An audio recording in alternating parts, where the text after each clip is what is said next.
said to the people long ago, you shall not murder. I almost murdered Jael back there. We bumped into each other. Where is she?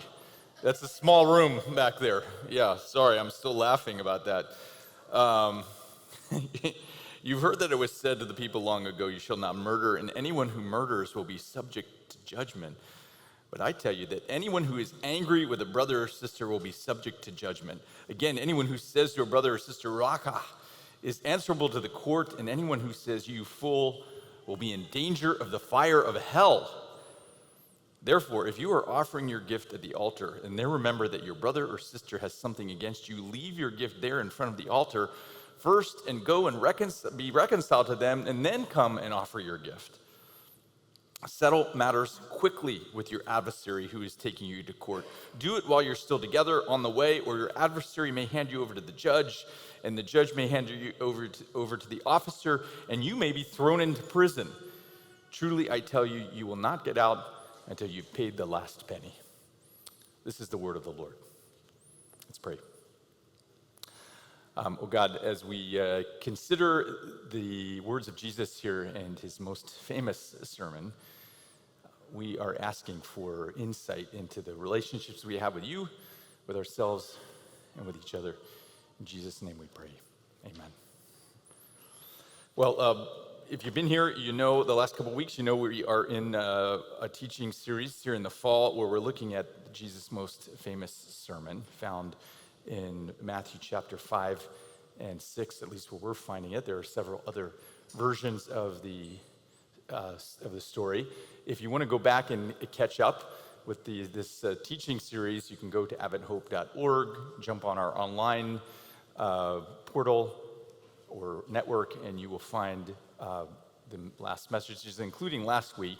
And this is what I had to do, is to go and watch Michelle's sermon from last week, where she was looking at Matthew chapter 5, 17 to 20. So before we get to our text of emphasis, let's just go back and remember last week where Michelle talked about these words from Jesus. Don't think that I've come to abolish the law or the prophets. I have not come to abolish them, but to fulfill them. For truly I tell you, heaven and earth will disappear, and not the smallest letter nor the least stroke of a pen will by any means disappear from the law until everything is accomplished. Jesus is talking here about the law and the prophets. So in Jesus' day, there was only one Bible, and when it was the Hebrew Bible, and that was made up largely of what was called the law, the first 5 books of the Old Testament, the books of Moses, and then the prophetic writing, and there were others, the Psalms, the Proverbs, and so on. So Jesus is referencing back to these writings and saying that he hasn't come to abolish them, but to fulfill them. And again, Michelle talked about this last week. Therefore, if anyone sets aside one of the least of these commands and teaches others accordingly, they will be called least in the kingdom of heaven. But whoever practices and teaches these commands will be called great in the kingdom of heaven. And so Jesus is now emphasizing that what is to come as he enters into this next section of the sermon are what we might refer to as the ethics of his kingdom, the ethics of his government. And so this is important stuff. Jesus is really articulating what a person or a group of people who are going to identify themselves as being a part of God's kingdom and being followers of Jesus are supposed to act like, are supposed to look like. This is really important because there are a lot of questions as to what it means to be a Christian. There are a lot of ideas about what it means to be a Christian even today. There are a lot of false ideas. There are people who are claiming that Christianity looks like one thing, and the question is, does it correspond to these ethics that Jesus here is presenting in his manifesto, if you will? Authors David Gushee and Glenn Stassen write in their book, Kingdom Ethics, Following Jesus in Contemporary Context, which is a great reference if you want to study the Sermon on the Mount, which is what this is referred to. By the way, just a reminder, so Jesus is preaching. He's up on a hillside looking over the beautiful Sea of Galilee. Right down to his left, we can imagine the little town of Capernaum, which ended up being his headquarters for most of his ministry. And so he's up overlooking this beautiful sea with his 12 disciples and other followers. And so he's now teaching them what it means to be a part of God's kingdom, what it means to be a follower of Jesus. And so Stas and Gushi, in their book Kingdom Ethics, they reference this work and say, again, Jesus is really establishing the principles of his form of government, and again, this idea of kingdom. This is what it means to be a part of the kingdom. And they assert that he's using this idea that they call transforming initiatives. Transforming initiatives. So Jesus is referencing back to something the people were all familiar with, a law, in this case, the law about murder. He's referencing back to that, but then he is transforming the way they are to think about that law, right? So we know there is a law in the Ten Commandments that says don't commit murder, right? And so Jesus is using here a rhetorical device. We might think of it, or authors usually do this, what's called antithesis. So you state one thing and then you state the opposite as the way to go. In this case, Jesus is using antithesis, but he's also using amplification and authoritative contrast, right? You've heard that it was said not to murder. You've heard that. And everybody in the crowd would say, yes, we've heard that, because they knew the law of Moses, they knew the Ten Commandments. He said, and then Jesus says, but I tell you, so this is the rhetorical device, but I tell you, so now is he gonna say the opposite? No, he's gonna amplify the meaning. You've heard it said not to murder, but I tell you, even if you are angry with a brother or sister, you are creating murder in your own heart.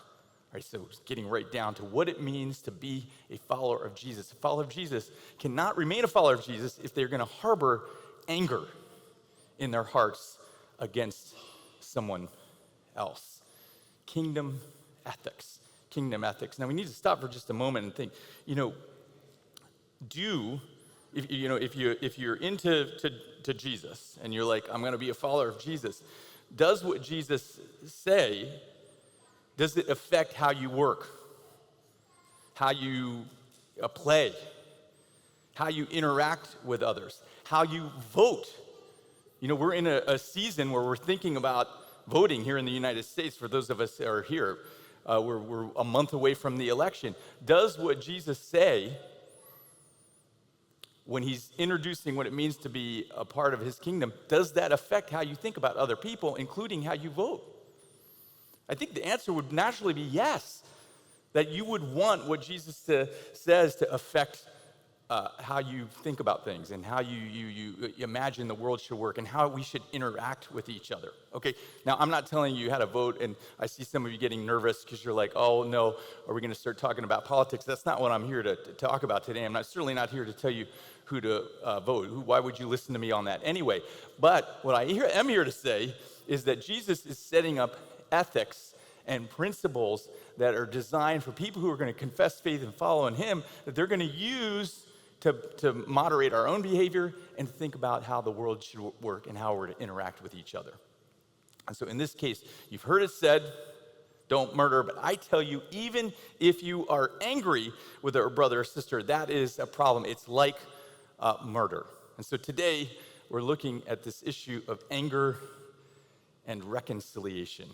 Anger and reconciliation. Jesus is starting his proclamation with this issue of anger and reconciliation. It would make sense, by the way, the people in this day are living, he's talking to them, they're up in Judea.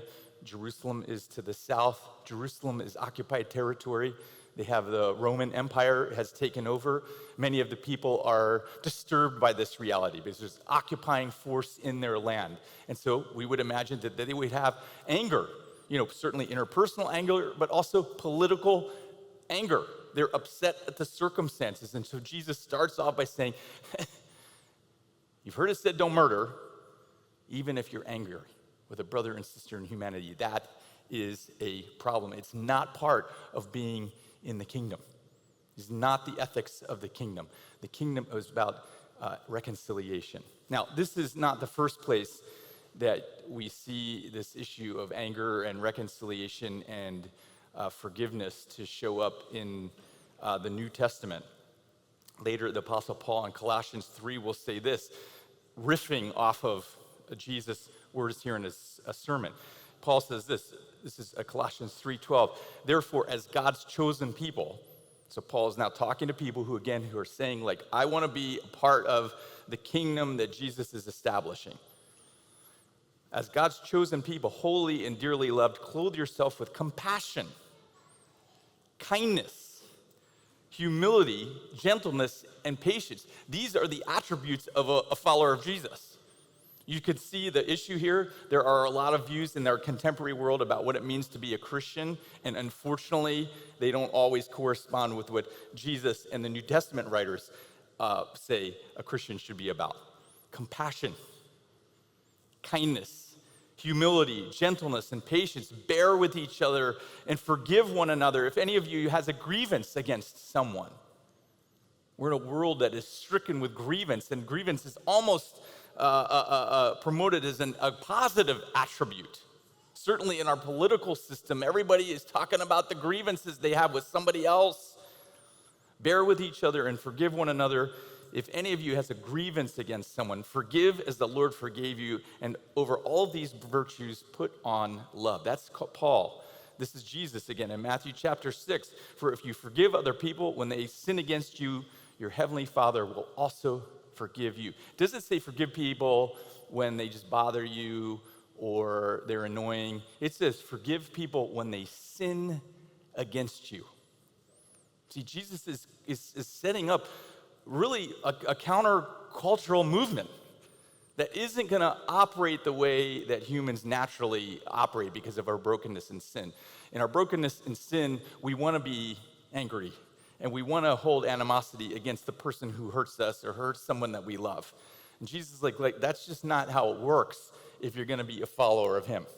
The kingdom ethics are you're going to operate with compassion and love, and you're not going to harbor anger. You're not going to call other people names. Raka is the Aramaic word. You know, the Bible is primarily written, the New Testament is written in Greek. The Hebrew Bible is written primarily in Hebrew, but then there's, for effect, Aramaic thrown in. Sometimes Raka is an Aramaic term. It's a derogatory term. As New Yorkers, I can imagine that you can think of a derogatory term. Somebody might refer to someone else on the street when they do something that's annoying to them. Can you think of the kind of word? You know what I'm talking about, right? Maybe some of you have a little road rage and you've rocked it sometimes. Yeah, you know. Raka, you fool. Jesus, if you're treating people this way, if you're doing this way, it's just not in conjunction with what it means to be a follower of Jesus. It's just not. So if somebody asks you, what does a Christian look like? By the way, you can take them to Matthew 5 and 6 and say, this is Jesus' ideal for what it means to be a follower of him, what it looks like. These are the ethics of kingdom living. Luke chapter 6, again, but to you who are listening, I say to you again, this is Jesus, love your enemies and do good to those who hate you. Bless those who curse you. Pray for those who mistreat you. If someone slaps you on one cheek, turn to them the other also. Now, you can see where this is countercultural. By the way, there's never been a time in human history where this wasn't just natural for humans, right? We live in an age where there is a lot of animosity and anger, but this is nothing new. This has been happening since the beginning. Since the brokenness in Genesis 3, people have been at odds with each other. By the way, Jesus is referencing, and he's talking back, and he said, the law, the prophets. There's a implied reference to Genesis chapter 3, which is the story of when Adam and Eve, the first humans, decide to exercise their free will to go their own way. God gives them the opportunity to make a choice. He puts the tree in the garden, says, don't touch it. If you touch it, everything's going to go to hell, literally. And they do their own thing. They make their free will. They exercise their free will in this way. And immediately they are at odds with each other, the first humans. Adam accuses Eve. Eve accuses the serpent, and therefore is basically accusing God. And so you have this animosity. Bless those who curse you. Pray for those who mistreat you. If someone slaps you on one cheek, turn to them the other also. By the way, Gushi and Stas, and they say, they counteract this idea. Some Bible students have said, when Jesus is preaching in Matthew 5 and 6, and also when he's teaching throughout the New Testament, he's talking about in an ideal world, this is how we should operate. And, this isn't really realistic for any humans. This is just Jesus being idealistic. Well, Stassen and Gushi, they say, absolutely not. Jesus is talking about things so definitively that you can't write it off as just something that should happen in a perfect world. Jesus is instructing his followers, like, if you're going to be my followers, this is how you're going to operate. You're not going to harbor anger. You're going to work toward a reconciliation. These aren't just some idealistic things that Jesus is putting to the mind. He's saying this is how you can live. This is how, in fact, you are to live.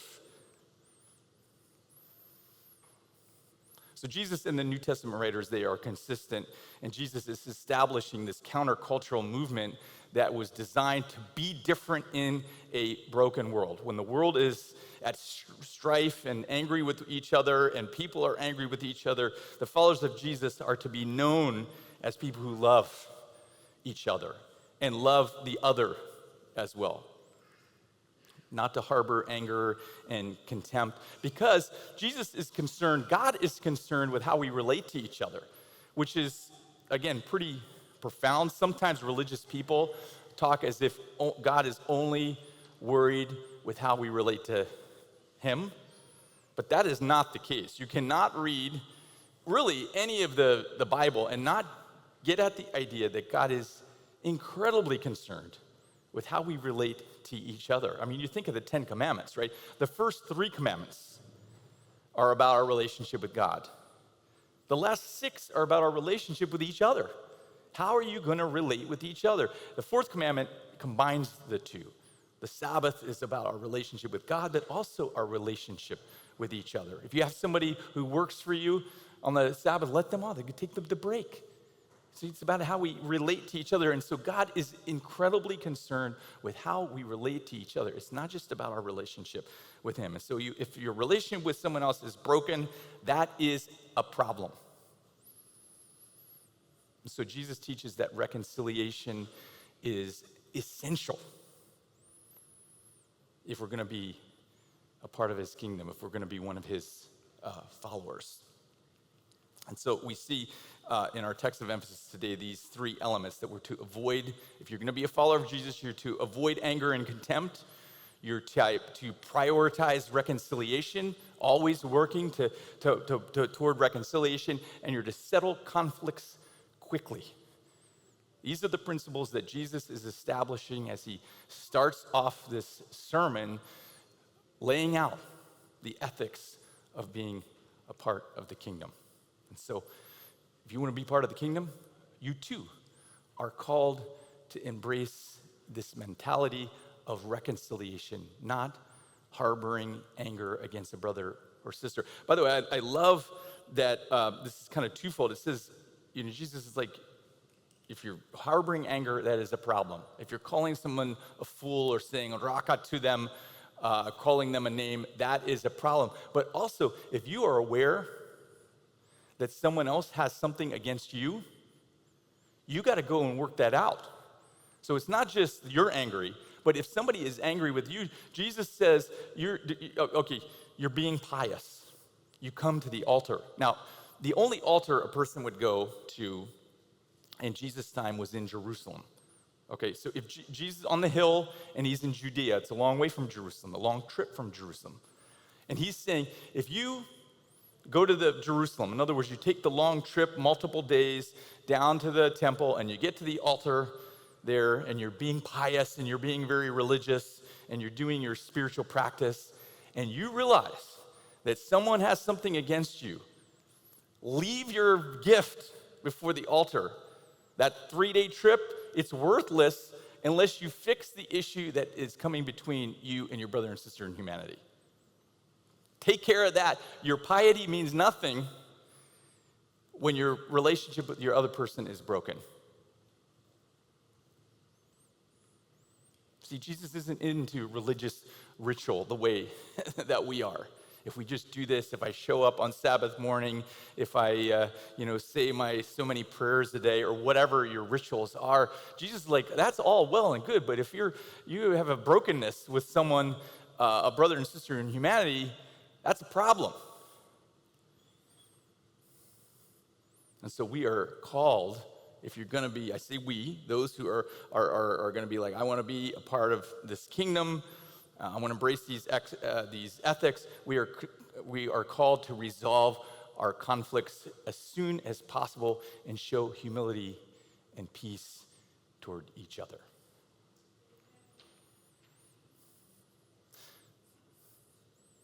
I could go and say, go and do that. Go, show peace, be humble, forgive those who have hurt you, be reconciled with everyone. But you and I know that these are difficult practices. It's very easy to say be reconciled, but I would imagine there are some people here, we're thinking about this and we're hearing Jesus' words, who are thinking of someone who you are not reconciled with, who maybe you're angry with. Maybe you're justifiably angry with them.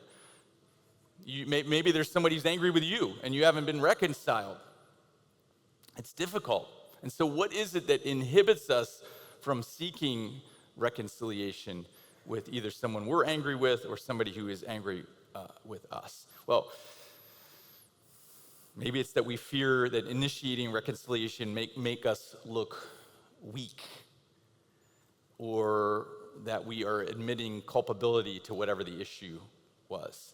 This is a tough one because in our environment, certainly here, not just here in New York, but really I think any place where power is a thing, the idea of looking weak is problematic, right? Weakness is not something, so certainly we think politics, if you're a politician, the last thing you can do is look weak.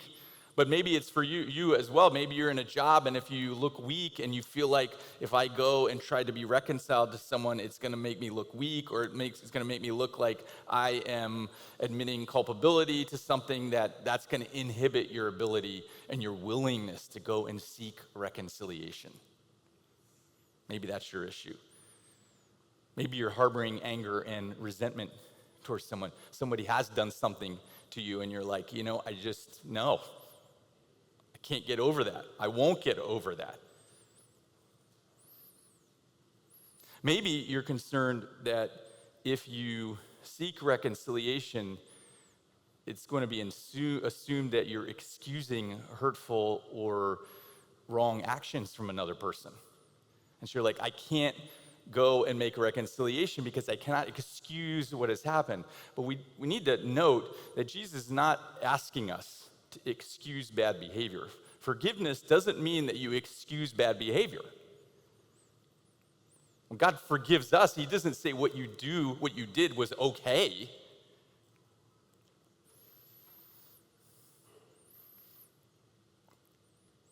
So we're not excusing bad behavior when we seek reconciliation, but we can still seek forgiveness and seek reconciliation and work toward that by acknowledging the hurt that has come out of the circumstance, and going to someone and saying, this has hurt me, explaining how this has happened. That requires some humility to do that, by the way. You don't have to forgiveness does not mean also justifying what happened, to say, well, I recognize that this happened because of this. At some point, that's irrelevant. You can forgive without justifying. You set boundaries between the two parties when you go and work things out, and you work toward reconciliation and acknowledge where those boundaries may have been broken in the past, and work toward reconciliation and forgiveness. Seeking justice, seeking maybe even restitution. Sometimes in circumstances, restitution does need to be made, so we're not excusing or justifying when we're going and seeking reconciliation, and we may even be asking for restitution, but this is part of the process. But even as we think about these elements, ways that we can work toward reconciliation, even that can seem incredibly difficult. Practical things. Okay, go lay out your reasons that you were hurt. work toward reconciliation, but even that can be challenging. And so we're still left with that question of, like, how do we actually do this? How do we become people who don't let anger overcome us? Who work toward those else that we've hurt to seek reconciliation and restitution? How do we do this, especially in a culture that does not promote this as something that is even positive? This is countercultural, these ethics that Jesus are initiating. So how do we do this? And this leads us back, of course, to Jesus himself. Jesus, part of the Godhead, the Creator God. In Genesis 1 and 2, Jesus and the Spirit and the Father, they come together and they make these first kids, Adam and Eve. They have the intention that they're going to create a race of humans, and that this race of humans is going to be their kids. The Godhead lives in community, and they want to expand that community. It's just like parents who have children. There's so much love for each other, and then they want to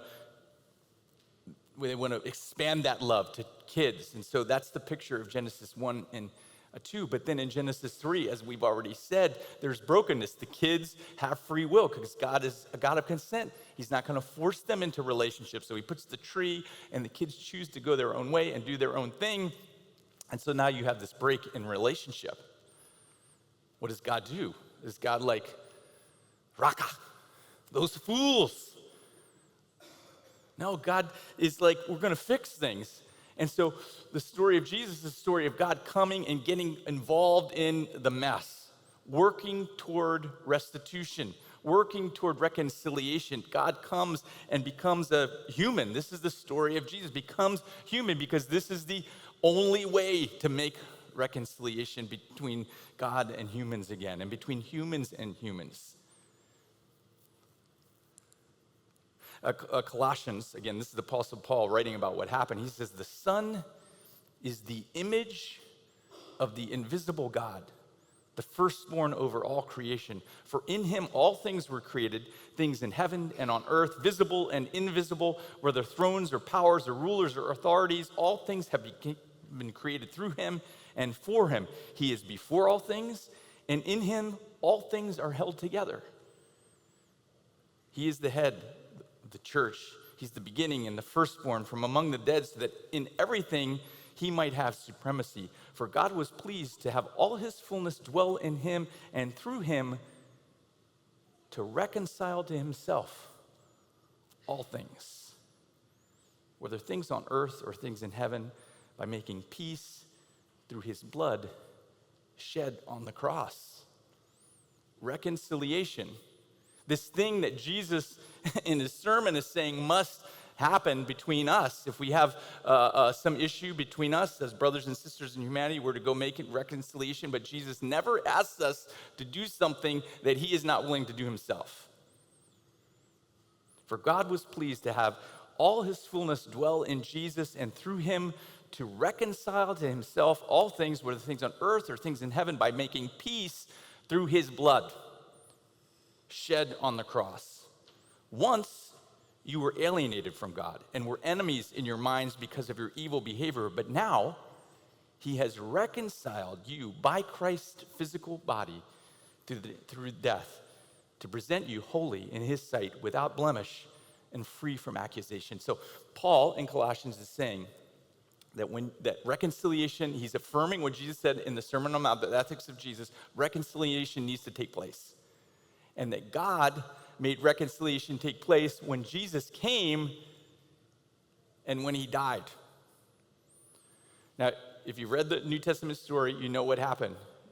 Jesus had followers, he taught, but then around Passover, he was arrested, and he was unfairly and unjustly tried, and he was sentenced to murder. And then we're told that he was taken out, and there were two other criminals, and he was put between them, and he was hanging there on the cross working toward reconciliation.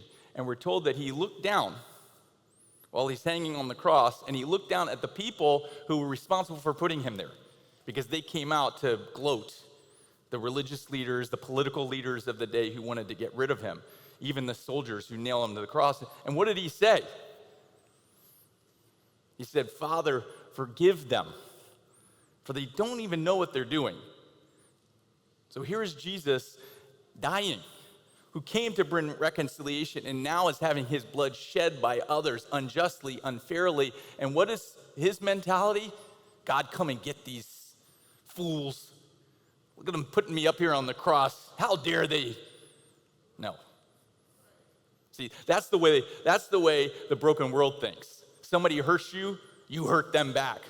An eye for an eye. That was the law of Hammurabi of the ancient days. If somebody hurts them, you hurt them back even worse. So they'll never do that again. That's not kingdom ethics. That's not what Jesus is about. Forgive them. They don't even know what they're doing. And this is what Jesus is inviting anyone who's going to be his follower to do. If somebody has hurt you, you don't excuse them. You don't say, it's okay what you did. That would be inappropriate. Jesus doesn't say, it's fine. I'm here on the cross. You unjustly killed me. It's fine. Don't worry about it. That's not how it works. He says, forgive them despite the fact that they've done this. This is the invitation.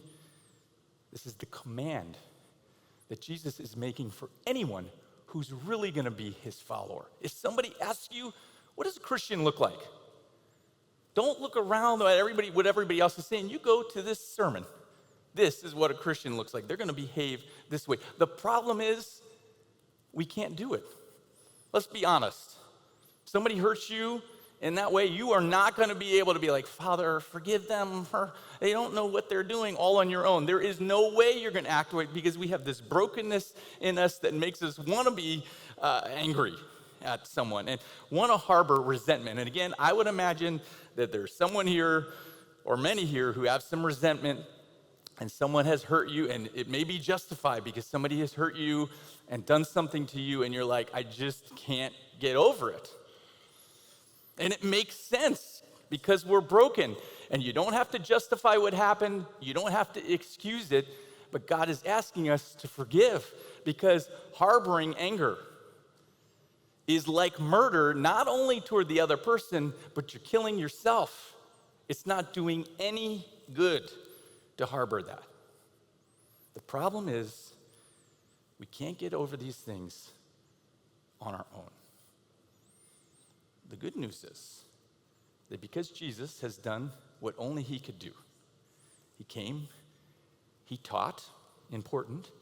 Some people, by the way, leave it there with Jesus. Oh, he's such a good teacher, such a good philosopher. His words, people who are even, not of belief, they'll put Jesus' words out and say, man, he said these incredible things. The problem is the world has had enough philosophers. We've heard enough words. What we're lacking is power to actually put words into action. So it's one thing for Jesus to come and say, love your enemy. Or if somebody hurts you, be reconciled with them. And if Jesus was only doing that, it would be good. But it would leave us still broken and incapable of doing what we need to do. But the good news for us today is that because Jesus came and he taught, but then he died, and then he rested, and then he rose again, something happened. That as we embrace that happened.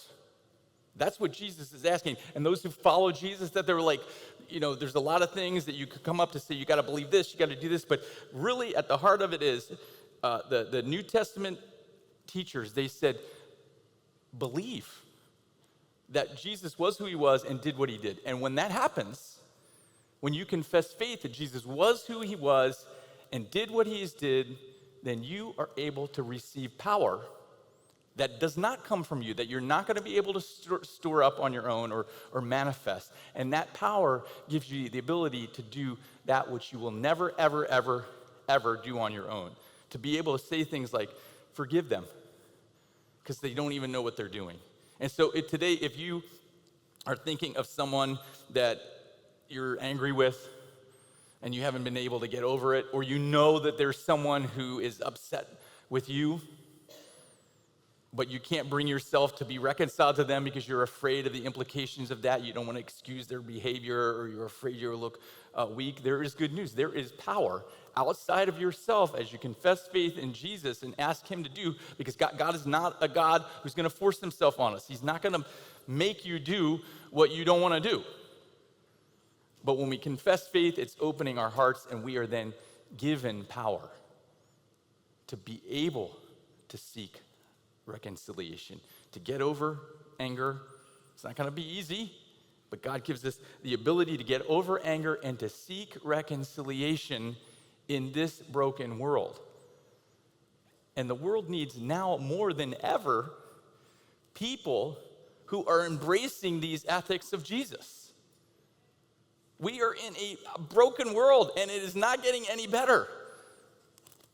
We know, by the way, what we should be doing. Most humans know that what's happening in the world is messed up. And they were like, well, if only this person did this or this group of people did this, then everything would be okay. The problem is knowing and doing are two different things. The world needs people who are going to live by the ethics of Jesus. The world needs Christians who are actually following what Jesus said, not who make up a whole different weird Christianity that does not reflect what the Bible and Jesus' teachings are about at all. But it's not going to happen. It's not going to happen until we confess faith every day and acknowledge that God is who Jesus is who he said he was and did what he said he does. Then we can be given power to actually live and to forgive and to seek reconciliation. And so today, there's good news. If you need to seek reconciliation, if you need to get over anger, you're not going to do it on your own, but God is able to give you power outside of yourself. Confess faith in him. Let him start to do his work to give you power. May God do this in your heart and my heart today. Amen.